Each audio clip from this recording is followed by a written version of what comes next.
Hello, learners. Welcome to the channel Learning is Fun. I'm your tutor Manisha, welcoming you all to this educational platform. सीटा 2025 की series में हमने maths के बहुत सारे topics cover करे। उसके बाद हमने पेडागोजी ऑफ मैथमेटिक्स की एक सीरीज शुरू करी, जिसमें हमने मैथमेटिक्स के प्रीवियस ईयर के क्वेश्चन को डिस्कस किया। आज भी हम उसी को आगे लेके चलेंगे। आज भी सीटा 2025 की सीरीज में, पेडागोजी की सीरीज में हम प्रीवियस ईयर के क्वेश्चन डिस्कस करेंगे पेडागोजी के। सो वीडियो बहुत ज्यादा हेल्पफुल होने वाली है। अपने फ्रेंड्स के साथ इसको जरूर से शेयर करें, वीडियो को लाइक करें, चैनल को सब्सक्राइब करें और बेल आइकन दबाना ना भूलें। So let's start the video. First question हमारा आ जाता है यहाँ पे 31st क्वेश्चन। 30 क्वेश्चन हम पहले कर चुके हैं, आज 31st क्वेश्चन से शुरू करेंगे। तो हमारा क्वेश्चन है, study of patterns has been promoted at primary level because.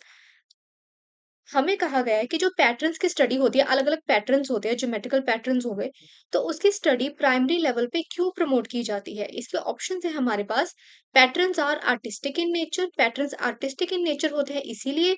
It is easy for teacher to teach patterns at primary level, की टीचर के लिए प्राइमरी लेवल पे पैटर्न्स पढ़ाना ईजी होता है। Next is patterns lay the basis for many mathematical concepts, जो patterns हैं वो एक बेस बनाते हैं मैथमेटिकल कॉन्सेप्ट्स का। मतलब फर्दर जो हमने मैथमेटिकल कॉन्सेप्ट पढ़ाने हैं उसका एक बेस तैयार कर देते हैं patterns. And lastly, in primary grades the syllabus is very less, so children can be engaged in drawing, कि प्राइमरी ग्रेड्स में सिलेबस बहुत ज्यादा थोड़ा सा होता है, इसीलिए बच्चों को ड्राइंग में एंगेज करके रख सकते हैं पैटर्न के थ्रू। सो इसका करेक्ट आंसर होगा कि patterns lay the base for many mathematical concepts, इसीलिए बच्चों को पैटर्न्स पढ़ाए जाते हैं। क्योंकि अगर पैटर्न्स आर्टिस्टिक इन नेचर होते तो इसका करिकुलम से तो कोई लेना देना था नहीं, तो फिर आर्टिस्टिक वाला काम तो आर्ट में होता, ड्राइंग वगैरह में होता, तो फिर यहाँ क्या काम था ऐसे पैटर्न्स का। सो इसलिए ये पॉइंट हमारा गलत हो गया। Next is, it is easy for teacher to teach patterns at primary level.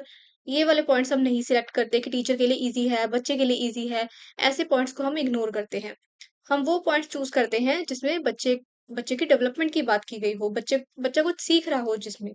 In primary grade syllabus कम होता है, इसलिए बच्चों को ड्राइंग में एंगेज कर सकते हैं।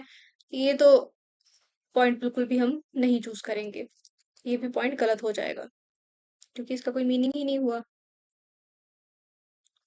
Next question is question number 32। While introducing the concept of numbers to class 1 students, first class के स्टूडेंट्स को जब नंबर्स का कॉन्सेप्ट इंट्रोड्यूस करवाना था, तो mister Abdullah uses various objects materials such as pencils, balls, toffees etcetera. Which of the following represents the most appropriate reason to use this strategy? अब numbers का concept class 1 के students को पढ़ाने के लिए, उसको इंट्रोड्यूस करने के लिए मिस्टर अब्दुल्ला ने अलग अलग कॉन्क्रीट मटेरियल्स को यूज किया। अब ये जो चीज है, ये जो स्ट्रेटेजी है, ये क्या रिप्रेजेंट करती है। हमारे पास ऑप्शंस हैं। To bring students attention towards familiar objects, कि बच्चों की अटेंशन फेमिलियर ऑब्जेक्ट्स की तरफ लाने के लिए उन्होंने ऐसा करा। To have some leisure time in mathematics class, ये तो हम पॉइंट कभी भी नहीं चूज करते कि लेजर टाइम के लिए हम कभी भी बच्चों को ऐसे बिना मतलब एंगेज रखने के लिए कुछ भी नहीं करवाते हैं। Next is numbers being an abstract concept require concrete examples for conceptualization, कि numbers का concept जो है वो एक abstract concept है, इसीलिए उसकी कुछ concrete examples दी जाती हैं ताकि वो concept की formation हो सके बच्चों के लिए। ये point सही है। नेक्स्ट पॉइंट भी देख लेते हैं। Students need to be motivated to learn numbers concept, students को मोटिवेट करना चाहिए, इसीलिए उनको ऐसे ऑब्जेक्ट्स दिखाने चाहिए ताकि वो नंबर सीख सकें। मोटिवेशन करना तो ठीक है, बट ये स्ट्रेटेजी से हम मोटिवेट नहीं कर रहे हैं कहीं भी हम बस उनको कॉन्सेप्ट इंट्रोड्यूस करवा रहे हैं। तो सही वाला हमारा ऑप्शन होगा ऑप्शन नंबर 3।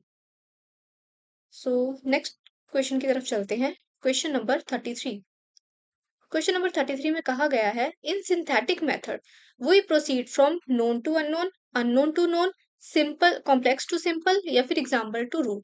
अब जो सिंथेटिक मेथड होता है उसमें जो बच्चे को पता होती हैं पहली चीजें, हम उनकी नॉलेज देखते हैं, नोन चीजों के बारे में देखते हैं कि बच्चों को कितना पता है, फिर उससे हम अपना कॉन्सेप्ट डिराइव करवाते हैं धीरे धीरे। नोन से फिर हम अननोन पे जाते हैं। जो अननोन से नोन वाला कॉन्सेप्ट है, ये एनालिटिकल मेथड में होता है, एनालिटिकल मेथड ऑफ टीचिंग में। कॉम्प्लेक्स टू सिंपल ये तो अलग कॉन्सेप्ट आ गया, ये तो हम हर क्लासेस में यूज करते हैं।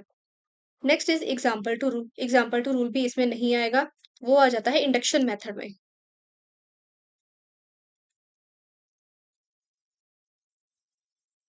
इंडक्शन मेथड में जाते हैं example to rule, rule to example जब जाते हैं तो वो हो जाता है डिडक्शन मेथड। सो इसका आंसर हमारे पास आ जाएगा नोन टू अननोन, मतलब कि synthetic method. Next question is question number 34। According to National Curriculum Framework 2005, the books of mathematics at primary level must include national curriculum framework, जिसको एनसीएफ कह देते हैं, 2005 के अकॉर्डिंग जो मैथमेटिक्स की टेक्स्ट बुक है प्राइमरी लेवल पे, उसमें क्या क्या होना चाहिए। First option is technical mathematical vocabulary होनी चाहिए, मैथमेटिकल स्टोरीज होनी चाहिए, गेम्स और एक्टिविटीज होनी चाहिए, फॉर्मल एल्गोरिदम्स होनी चाहिए टू सॉल्व क्वेश्चंस, या फिर प्रिसाइज डेफिनेशंस होनी चाहिए मैथमेटिकल कॉन्सेप्ट्स की। इसमें से ये जो पहला पॉइंट है टेक्निकल मैथमेटिकल वोकेबलरी, ये तो गलत आ जाएगा क्योंकि इतनी छोटी क्लास के बच्चे टेक्निकल वोकेबलरी को कहाँ समझ पाएंगे। फिर हमारा आ जाता है अगला वाला option, mathematical stories games and activities. ये ऑप्शन सही है कि छोटी क्लास के इतनी छोटी क्लास के बच्चों को हम एक्टिविटीज के थ्रू स्टोरीज के थ्रू ये गेम्स के थ्रू मैथमेटिक्स के कॉन्सेप्ट पढ़ाते हैं। सो ये पॉइंट हमारा सही आ जाएगा। Next is formal algorithms to solve questions. बच्चों को इतने छोटे बच्चों को फॉर्मल एल्गोरिदम से क्वेश्चन कहाँ सॉल्व करवाएंगे हम। वहां तो छोटे छोटे कॉन्सेप्ट जो हैं जैसे नंबर सिस्टम के हो गए वो ही थोड़े बहुत ऐसे पढ़ाए जाते हैं। Next is precise definitions of mathematical concepts. नहीं, ये भी पॉइंट गलत आ जाएगा। इतनी छोटी क्लास के बच्चों को इतनी प्रिसाइज डेफिनेशंस अगर हम दे भी देंगे तो वो नहीं समझ पाएंगे इतनी को। हम इसीलिए इजी कॉन्सेप्ट्स पढ़ाते हैं उनको through stories games and activities. Next is question number 35। अब क्वेश्चन नंबर 35 में क्या कहा गया है, अब यहाँ पे इवैल्यूएशन की बात आ गई है। Evaluation is useful for various stakeholders in education. For a teacher, as one of the stakeholders, evaluation is helpful too. अब जो evaluation का प्रोसेस है, असेसमेंट का जिसको या फिर कह देते हैं, वो बहुत ही ज्यादा इम्पोर्टेंट है एजुकेशन में। फॉर ए टीचर, एक टीचर के लिए, क्योंकि वो भी एक स्टेक होल्डर है, इवेल्युएशन किस लिए हेल्पफुल होता है। पहला पॉइंट है frame syllabus and develop curriculum. Syllabus और करिकुलम को डेवलप करने के लिए इवेल्युएशन जरूरी है। Give important information about how to run a school, important information देने के लिए कि स्कूल को कैसे रन करेंगे। अगर हम करिकुलम डेवलप कर रहे हैं तो उससे स्कूल को रन करने की इंफॉर्मेशन कहाँ से हम दे सकते हैं। Identify both general and individualised learning challenges faced by students, कि ये आइडेंटिफाई करने के लिए इवैल्यूएशन करते हैं कि बच्चों को जनरल या इंडिविजुअलाइज्ड लर्निंग में क्या क्या चैलेंजेस आ रहे हैं। ये पॉइंट सही है हमारा। Next is take valuable and serious administrative decisions. बच्चे की इवैल्यूएशन से हम एडमिनिस्ट्रेटिव डिसीजन कैसे ऐसे सीरियस नोट पे ले सकते हैं। इवैल्यूएशन हम करते हैं बच्चे के बेटरमेंट के लिए, ये पता करने के लिए कि उसकी लर्निंग गैप्स क्या क्या आ रहे हैं। सो हमारा करेक्ट आंसर हो जाएगा option number 3। Next is question number 36।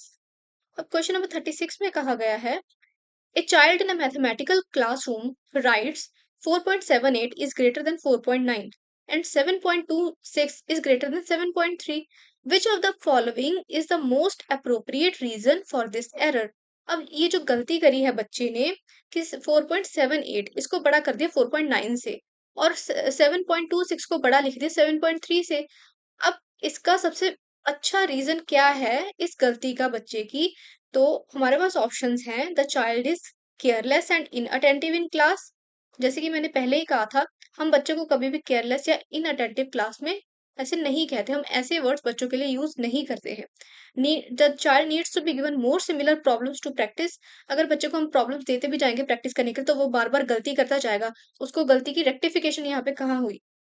The child has overgeneralized the rule that a three-digit number is greater than two-digit number. यहाँ पे बच्चे ने ओवर जनरलाइज कर दिया है रूल को कि जो थ्री डिजिट नंबर होता है वो ग्रेटर होता है टू डिजिट नंबर से।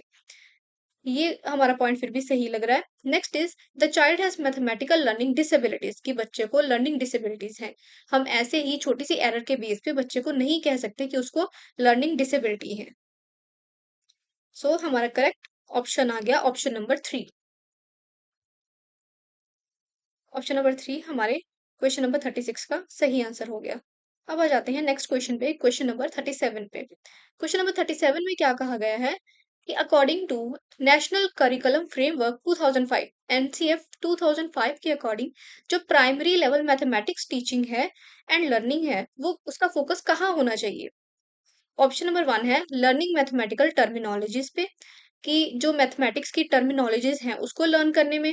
लर्निंग वाला तो हम कभी भी ऐसे नहीं देखते हैं कि बच्चे को लर्न नहीं करवाना होता, हमने अंडरस्टैंड करवाना होता है। मैथमेटिकल टर्मिनोलॉजीज को हम लर्न नहीं करवाते हैं, और वो भी प्राइमरी लेवल पे तो बिल्कुल भी नहीं।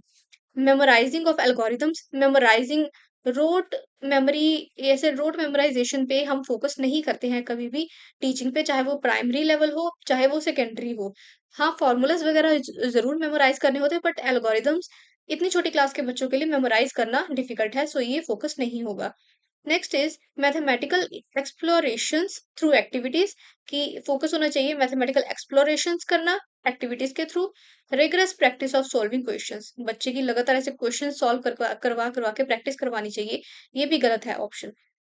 प्राइमरी लेवल मैथमेटिक्स पे हम सबसे ज्यादा फोकस रखते हैं कि एक्टिविटी बेस्ड लर्निंग करवाएं बच्चों की। सो इसमें वो पॉइंट किसको फॉलो, ये वाला एक्टिविटी बेस्ड लर्निंग कौन सा पॉइंट फॉलो कर रहा है, पॉइंट नंबर 3। सो हमारा करेक्ट आंसर हो जाएगा पॉइंट नंबर 3। क्वेश्चन नंबर 37 का सही आंसर हो गया third point. Next we have question number 38। Question number 38 में कहा गया है which of the following is not true about nature of mathematics, mathematics के नेचर के बारे में इनमें से कौन सा ऑप्शन ट्रू नहीं है। First is it is based on logical reasoning, कि ये लॉजिकल रीजनिंग पे बेस्ड है, ये तो सही है। Next is it has its own unique language and symbols, ये भी सही है, मैथमेटिक्स की अपनी एक लैंग्वेज है, ये सिंबल्स भी हैं। Next is it is abstract in nature, abstract भी है। It has a very limited application in other disciplines, ये पॉइंट गलत है कि दूसरे भी डिसिप्लिन मतलब दूसरे भी सब्जेक्ट्स में इसकी एप्लीकेशन बहुत ही ज्यादा कम है, इसकी यूजफुलनेस बहुत ही ज्यादा कम है, ऐसा नहीं है। साइंस में इसकी यूजफुलनेस बहुत ही ज्यादा है, इनफैक्ट ये हर फील्ड में इसकी यूजफुलनेस बहुत ही ज्यादा है। सो हम नहीं कह सकते कि इसकी लिमिटेड एप्लीकेशंस हैं अदर सब्जेक्ट्स में। जबकि हमारा जो करिकुलम है वो इस अकॉर्डिंग डिजाइन होता है कि जो एक डिसिप्लिन में चल रहा है वो दूसरे डिसिप्लिन में यूज हो सके, जो भी कॉन्सेप्ट वगैरह है। इंटरडिसिप्लिनरी अप्रोच होती है हमारे करिकुलम की। Next we have question number 39। Question number 39 में कहा गया है according to NCF 2005, the statement school mathematics can play a significant role in developing estimation and approximation skills। अब जो हमारा मैथ्स का टॉपिक आ जाता है एस्टिमेशन एंड अप्रोक्सीमेशन का, है ना, बहुत ही ज्यादा यूजफुल टॉपिक है। अब स्कूल मैथमेटिक्स में